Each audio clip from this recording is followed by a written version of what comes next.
नमस्कार साथियों। आप में से बहुत से लोग आज भी इस देश में ऐसे हैं जो एक पक्के घर का सपना अपनी आंखों में सजाए हुए जीवन के कई वर्ष बिता चुके हैं। किसी के पास पुराना और कच्चा मकान है जो बरसात आते ही टपकने लगता है। किसी के पास किराए का घर है जिसकी हर महीने बढ़ती कीमतें एक अलग चिंता बन जाती हैं। और कुछ ऐसे भी हैं जिनके सिर पर छत तक नहीं है। ऐसे में यदि कोई सरकारी योजना यह वादा करे कि वह आपके लिए एक पक्का घर बनवाएगी, वह भी बिना किसी कर्ज के या बहुत ही कम ब्याज पर, तो क्या वह एक वरदान नहीं बन जाती? आज हम उसी योजना की बात कर रहे हैं जिसे देश की सरकार ने विशेष रूप से उन्हीं लोगों के लिए शुरू किया है जिनके पास खुद का घर नहीं है और जो आर्थिक रूप से इतने सक्षम नहीं हैं कि एक साथ बड़ी धनराशि इकट्ठा कर घर बना सकें। प्रधानमंत्री आवास योजना, जिसे सरकार ने वर्ष 2015 में शुरू किया था, उसका लक्ष्य यह है कि इस देश में कोई भी नागरिक बेघर न रहे। सरकार का यह सपना है कि हर गरीब, हर श्रमिक, हर मेहनतकश इंसान जिसके पास अब तक अपना घर नहीं है, उसके सिर पर भी एक मजबूत और पक्का छत हो। यह योजना ग्रामीण इलाकों में रहने वाले लोगों के लिए भी है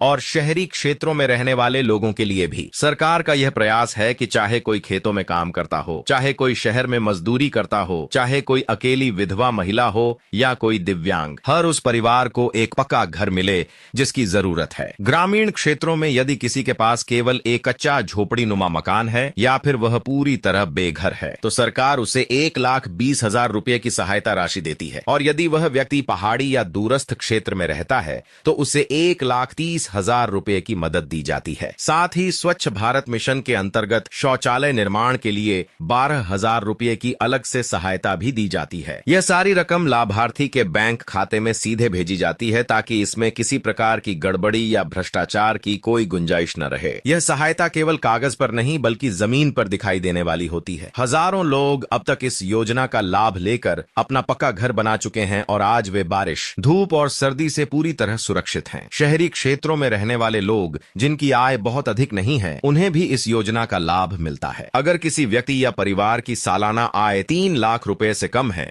तो उसे आर्थिक रूप से कमजोर वर्ग में रखा जाता है। 3 लाख से 6 लाख रुपए तक सालाना आय वाले परिवारों को निम्न आय वर्ग में और 6 लाख से 18 लाख रुपए तक आय वालों को मध्यम वर्ग में रखा गया है। इन सभी वर्गों को घर खरीदने या बनाने के लिए जो ऋण लिया जाता है उस पर सरकार ब्याज में छूट देती है। जैसे यदि कोई व्यक्ति 10 लाख रुपए का ऋण लेता है तो सामान्य रूप से उस पर जितना ब्याज लगता है उससे कई गुना कम ब्याज उसे देना पड़ता है। सरकार स्वयं उस ब्याज का एक बड़ा हिस्सा बैंकों को चुकाती है, जिससे आम व्यक्ति पर ऋण का बोझ बहुत कम हो जाता है। लेकिन साथियों, यह जानना भी आवश्यक है कि इस योजना का लाभ हर कोई नहीं उठा सकता। सरकार ने इसके लिए